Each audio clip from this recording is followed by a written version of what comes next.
Fucking hell, Max, what are you doing? Jesus Christ, man. I mean, I'm wearing a Force India shirt, but it's not me. So Ocon you want.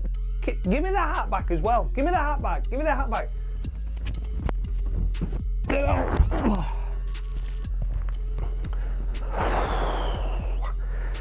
It's a rough one, that boy. He's nicked my hat as well, so I'll wear another Force India hat, mate, just to chew off. How's that? Here we go. Right, hi guys, and welcome back to the crawl wall from the Brazilian Grand Prix. And what can be said? An interesting race, an exciting race. The top four cars within about 5 seconds of each other in the end, but no one could really make a move, could there? There was a controversial incident as well involving a back marker. That was pretty much the story wrapped up of the race. Let's kick off, of course, with the race winner, which was Lewis Hamilton. And what could be said about Lewis Hamilton? Disqualified anyway, so I'll put a line through. But yeah, he drove a fantastic race, fair enough. Mercedes didn't have the strategy or the pace to beat a Red Bull today, but in the end, they did, because someone decided they were going to ram a leader out of the way. Yeah, but Hamilton's race, all in all, that wasn't Hamilton's fault. Hamilton sort of was on the fence with it a bit as well, wasn't he? He said, well, Max had more to lose than what Ocon did. So yeah, I mean, what can we say about Hamilton's race? He got pole, he won the race. He shouldn't have won the race, really, but that just shows how lucky he has been this year. Apart from Austria, where his car broke down, he has had no bad luck at all, really. That qualifying at Hockenheim as well, but it came to nothing anyway because Vettel binned it. But yeah, that just really sums up Hamilton's season. It looks like it's not going to go his way, and then in the end, something happens out of the ordinary that doesn't happen for years, and he ends up winning it. So fair play to Hamilton, but he disqualified anyway. Next up is Max Verstappen, of course, finishing in P2 after qualifying P5 and was storming through the field and was all but a dead cert to win that race, wasn't he? Made some blinding moves throughout the race and then got wiped out by a backmarker. So we'll come to that backmarker incident when we get to Ocon, because I feel it was Ocon's fault. But Verstappen, your antics after the race, you don't go pushing and shoving another driver, mate. There's no need for it. People are saying, oh yeah, you need emotion in the sport and you need this and you need that. Brilliant, all well and good. I'm fine with emotion. I'm fine, you know, with a bit of tit for tat every now and again. But the first push, I was like, okay, yeah, he's a bit miffed with it. And they fucking shoved him off the scales, didn't he? The second time, I was like, whoa, this is getting a bit heated. And then they tried dragging him away and he shoved him again. So I think if people weren't intervening at that point, yeah, he would have ended up starting with a puncher's throw-in. So for me personally, Max Verstappen was out of order in that respect, and the crawl wall analyses the entire weekend. So I'm afraid his overall race performance, I was going to give him a 9. But for Verstappen this time around, I'm afraid I can only give him a 4. I've deducted 5 points off his score that he would have got. The only reason why I didn't give him a perfect 10 was because I could see where Hamilton was coming from, in the sense that Verstappen had a lot more to lose. He could have just gone, you know, could have just let Ocon through and then got him in DRS and got him back again, and that would have probably been the end of it. But, you know, in hindsight, yeah, it's a wonderful thing, isn't it? So that's why he would have got 9, but I've doctored him 5 points because of his antics. Then we come to Kimi Räikkönen on the podium again. Didn't look like Ferrari had the pace to be on the podium, really, did it? But Vettel struggled more and Bottas struggled more than usual. And of course, Ricciardo making his way up through the field. Couldn't get past Räikkönen. So Räikkönen, a fantastic race. Didn't qualify so well, but in the end, P3, another podium. He's taken a first and 2/3 in the last 3 races, hasn't he? And massively outscored Vettel at that point as well. So congrats to Kimi. He's going to be a force to be reckoned with at that Sauber team, I reckon, because they are getting good now as well, aren't they? So Kimi Räikkönen, I'm going to score him a solid 8 points. I think that was a good race by Kimi. Well done. Then we come to Daniel Ricciardo, pretty much in the shadow of his teammate, unsurprisingly this weekend. Ricciardo had a 5-place grid penalty for a turbo that was caused by the marshals at Mexico. That's a bit of a shitter, that, isn't it? That is a... If your luck's not with you, your luck's not with you, and the marshals blew some extinguisher down the airbox and blew the turbo up. So yeah, unfortunate for Ricciardo there, but made an impressive charge through the field to end up finishing 4th after starting 11th, finishing ahead of Bottas and Vettel.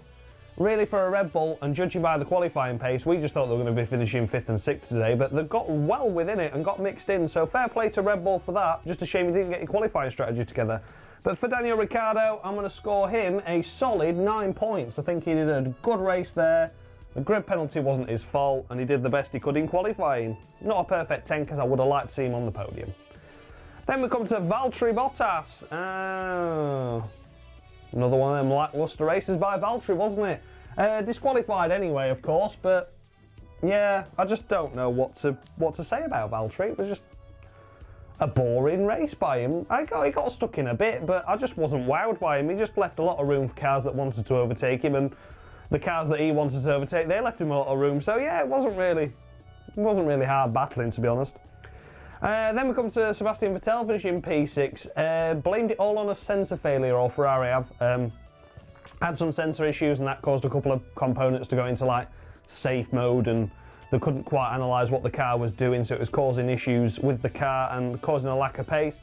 And I just personally think he's gone off the boil. I just think he has, to be honest. It was a crap race by Vettel, even from the word go. You know what I mean? The sensor hadn't failed all race long, but he was struggling from the first moment. So for me, I just think he needs to try and refocus and focus on next year now. The Constructors and the Team Drivers' Championship are both gone, so just get over yourself. You know what I mean? Just focus on winning next race, leave the end of the championship on a high, focus on next year, because if you keep driving like this, you're going to be absolutely nowhere next year, and Leclerc is going to be all over you like a rash.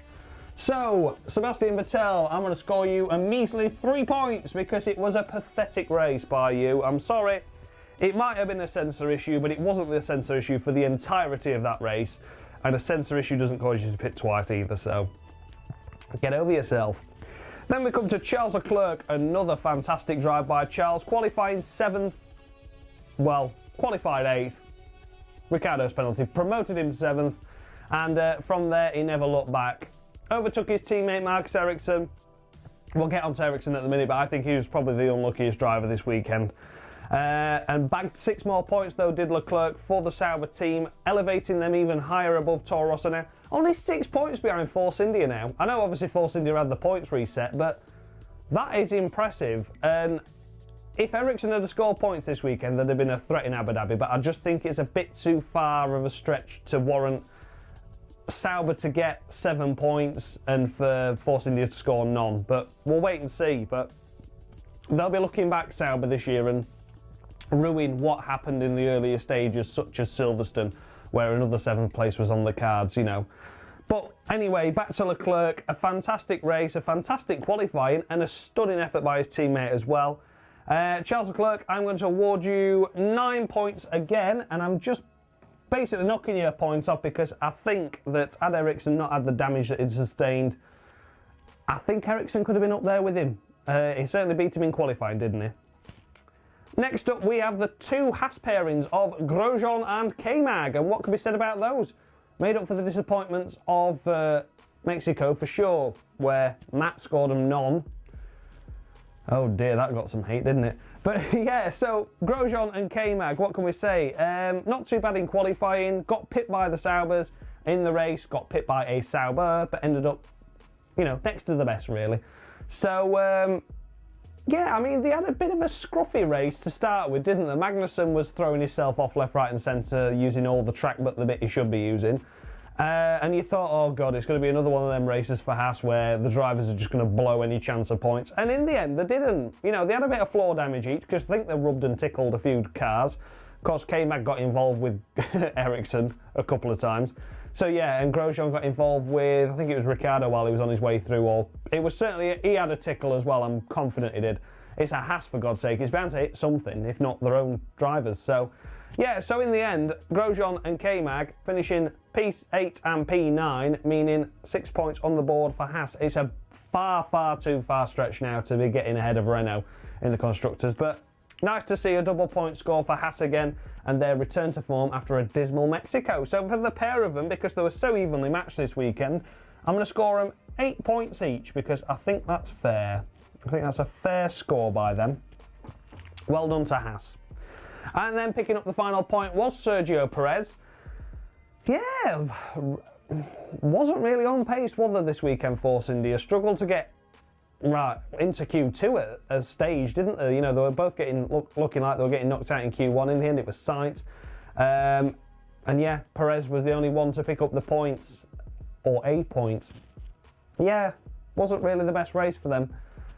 Sky were talking to Otmar on the pit wall and saying, what are you expecting? It's like, oh, we're hoping for more than 3 points is the aim. So that was really an 8th and 9th that you wanted, to be honest.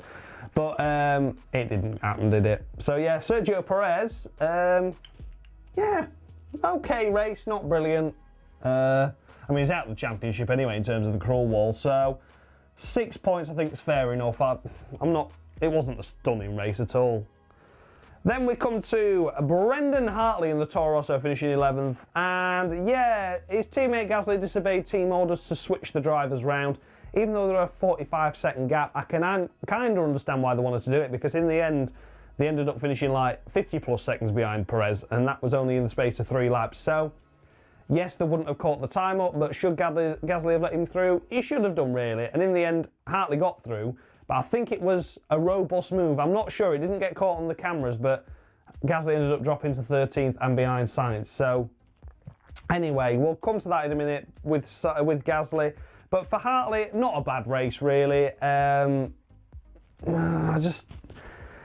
don't know if Toro Rosso were ever going to get points this weekend. Gasly got into Q3, Hartley didn't. But finishing 11th isn't too bad, I suppose. But really, in the end, they needed a couple of reliability failures ahead to get the point. So Hartley, not a bad weekend. The strategy helped Hartley more than it did Gasly.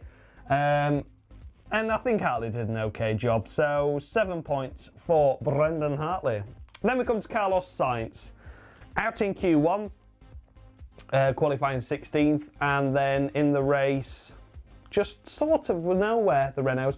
They had an early lap battle between the pair of them in the early couple of stages where he sort of touched Hülkenberg a bit, your teammate, and I was like, oh, this could get silly, but in the end it soon calmed down. So that was all good racing, and in the end it ended up nothing for Renault. After the last 2 races that they've had that have been so impressive, being the best of the rest, they were firmly nowhere near the points this weekend. Hülkenberg would have struggled to score points as well if he'd have finished the race. So, yeah, sad really. As Haas do well, Renault struggle. It's just the pendulum effect of Formula One. So, we are at Carlos Sainz, and I'm going to score him middle of the road 5.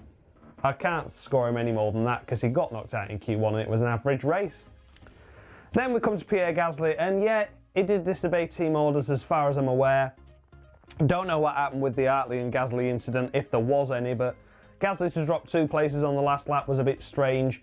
You wouldn't be letting a rival through, even if it was or wasn't for points. It's just unheard of. So, don't know what happened there. Should he have obeyed team orders? In that respect, yes. And I know I always say I hate team orders and things, but you need to understand there's a difference between a winner winning the race and a difference between a team that are trying to score a point. You've got to do what you can for the team to score a point when you're in such a close battle with Sauber for the championship. But when it comes to letting a driver through to win a race just because he can, that's what I don't agree with. So for this instance, team orders were fair enough. It didn't make a difference anyway because no one scored the points. So they had to rely on a reliability ahead. But it could have happened, and the pace that Hartley had, it was silly to bottle him up behind a car when Sainz could have got the pair of them, and then if there'd have been a retirement ahead, then that would have given the Renault a point. Do you know what I mean? So it made sense to just clear him out of the way. The points weren't on the card for either driver, but it took something ahead to happen to get the points. But Gasly, I think you should have obeyed the team orders, to be honest with you, mate. And yeah, so I'm going to score you 4 points for that. Bit disrespectful. In the end, it came to nothing, but just a bit disrespectful. Then we have Esteban Ocon. It was Van Dorn that finished ahead, but he got a 5-second penalty because of ignoring blue flags. So it was Esteban Ocon finishing 14th. And what can we say about Esteban Ocon other than what a wally? The pressure's clearly got to him that he's not got to drive next year. I think it's clear to see now. Drove like an idiot in Mexico, and this weekend, nowhere really He got a 5-place penalty for a gearbox anyway, which is fair enough. He struggled in the early laps and was pretty much down to last. Didn't make the progress that everyone else was making. And then it came to, he had an unfortunate slow stop pitting for the super softs, and then just tried to unlap himself. Tried to unlap himself behind Max Verstappen, tried round the outside, and then just dove up the inside and spun the pair of them really and ruined both their races. So what can I say for that? I mean, I am very much 90% Ocon's fault with this. Yeah, I can understand where people are coming from, where, yeah, he should have given room, Max, you know, he knew he was there and he was a back marker and things, but you just never expect it to happen as a race leader, or as anyone really, for someone to make a bit of a lunge like that, whether that was for position or not. I think the move was a bit audacious because that door was always going to close. But yeah, I can understand he wasn't racing for position, so Verstappen should have really not bothered closing the door and just ran a bit wide, but you know, he was still in the battle with Hamilton at that point. There was a gap. You know what I mean? There was a gap that was building between Verstappen and Hamilton. But of course, if Verstappen had run wide to let Ocon through, who's a back marker, Hamilton could have been right on him in the DRS zone again. And it's just silly. It was really silly by Ocon. Yeah, I'm not too sure. These last couple of races have really shown that he's struggling now. And I do honestly believe it's down to the fact that he's not got a drive for next year, but seeing someone like Stroll taking his seat, do you know what I mean? Poor, really. And I'd be pissed off as well. I would be pissed off. But Ocon, on this performance alone, mate, I can score you no more than a big fat 0. I'm sorry. He's gone from hero on this wall to potentially being a winner and a contender to getting a 0, a 1 and a Palmer of the week so far. He's out of it now, isn't he? Shame, because he's driven a solid season, but it just shows you 2 crap races can ruin your Cruel Wall Championship, where I'm totally impartial. Then we come to Stoffel Van Dorn, the 5-second penalty for ignoring blue flags. I'm not bothered. Not bothered about it. They were racing themselves, you know. If you're on your own and you've got no one around you as a back marker, yeah, pull out the way, get out the way, like what Ocon should have done, you know what I mean? And just forget it. But when you're racing other cars for position, they could end up being points-paying positions, and you've like let a car through just to let a leader through. That's bollocks, in my opinion. I don't agree with that. I agree with blue flags, but I think it's up to the leader at that situation to use caution and also think, right, I'm lapping these guys that are racing. Is it worth waiting to the next corner? And I think they should implement it. Instead of being, what is it, if you get 3 blue flags and ignore them, you get a penalty. I think if you're battling and in combat with a fellow driver for a position while you're being lapped, I think they should extend it to 5. I honestly do, because at the end of the day, it's a race. They're racing. Why should they give up their race because there's a leader coming through? They've got as much right to be on the track as they have. So, bollocks to 5-second penalties, I'm afraid. Stoffel Van Dorn also got 2 penalty points on his licence as well, which doesn't matter because he's not in F1 next year. So, Van Dorn 15th. A strong drive, though, by him. He qualified last, but that's because the McLaren's shit. And you know what? He got his elbows out in a few places. Did some good overtaking on Alonso. Did some overtaking on the Williams cars. And, yeah, got involved with Ocon as well. So, fair play to Stoffel for that. Was an impressive drive by him. The car was crap, but a good drive. So, Stoffel Van Dorn, I'm going to award you 8 points. I think it was a good drive. It was a good drive. Then we come to Sergei Sorokin finishing in 16th. And what can be said about Sergei? Out-qualified and out-raced Stroll once again. But it's okay, because Stroll's going to Force India, Fast Canada, Pointless Fast Canada, whatever you want to call it, because of money. Sorokin, of course, brings his own sponsorship and funding in. I get it. But I made the wrong assessment of Sorokin at the start of this year, and he's actually proved to be a better driver than Stroll. Beat him in the qualifying championship now, overall, and Stroll just had a couple more lucky results than what Sorokin had. So, yeah, Sorokin has been the better driver at Williams or overall this season, even if the points doesn't show that. And yeah, Sergei Sorokin, a solid effort this weekend. I'm going to score you 8 points. He doesn't get involved in anything silly, does he? Really, Sorokin. Never gets involved in anything. He had a lot of wheel-to-wheel combat that was close and fair. Didn't really do anything wrong, whereas you look at Stroll, and if he tries to overtake everything, there's fucking tyre smoke and there's bits of car flying everywhere because he just can't do it. He just can't do it. Anyway, then we come to Lance Stroll, and it was Alonso that finished ahead of Stroll, but again, a 5-second penalty for ignoring blue flags for the pair of the McLarens meant that Stroll got ahead. Like it matters, wasn't for points, but again, I've already made it clear on the blue flag situation.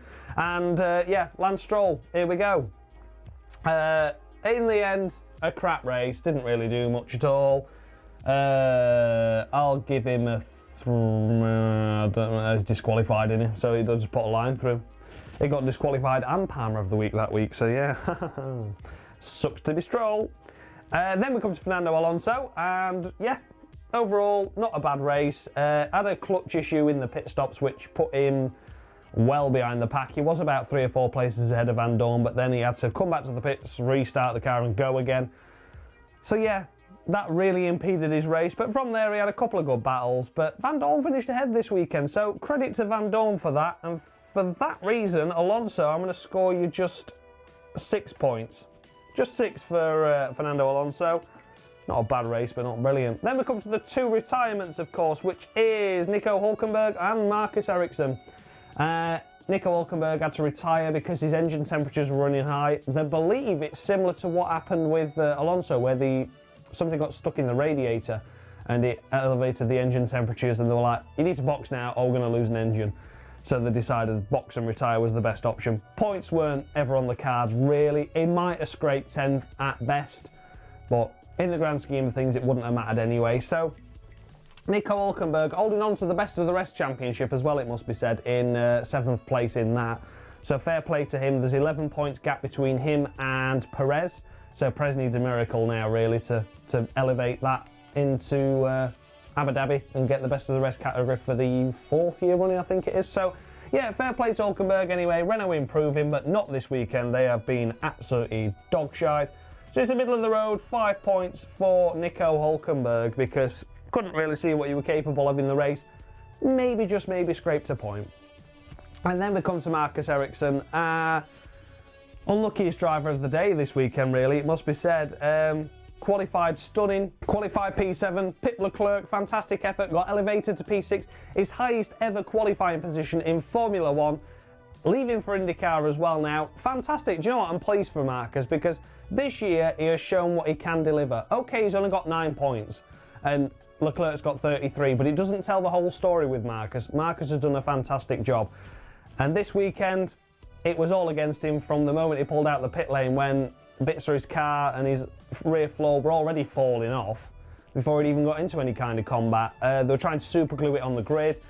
Then he went round turn 1, had a bit of a tilt with K-Mag as Leclerc was round the outside of K-Mag, 3 wide really. And then a bit more of his floor fell off, and it was just a race to forget for Marcus. I personally believe he'd have been finishing 7th or 8th that race. Those Saubers proved that they were strong. So carrying that forward into Abu Dhabi, they need a miracle really to leapfrog Force India, but I think they're firmly ahead of Toro Rosso now, and I think 8th place is theirs for the taking. So fingers crossed for that, because I really, really like Sauber, and the more money they have for next year, the more money they can invest, and they've got Kimi and Giovinazzi, so that's going to be a fantastic lineup. So your penultimate race, Ericsson, didn't go to plan, but you certainly won the hearts of everyone. Once again, another strong performance by you in the qualifying at least, and I'm going to award you, I normally score middle of the row 5, but I know points were capable there. So I'm going to award him 8 points. I think 8 points is very, very fair for a driver that did fantastic in qualifying, delivered when it mattered, and then in the race, he just couldn't show what it was capable of. I think even without the contact that he'd had at the start of the race, I think the rear floor damage that he'd already sustained going to the grid was too much to really have an effective race. So it's that time again. It's time for me to go get Jolyon Palmer. He's back again. We've finished off with the strops and everything now, where he wasn't turning up, and I had to get a replacement in. So he is back. Let me just go get him. Jolyon! Wherefore art thou, Jolyon?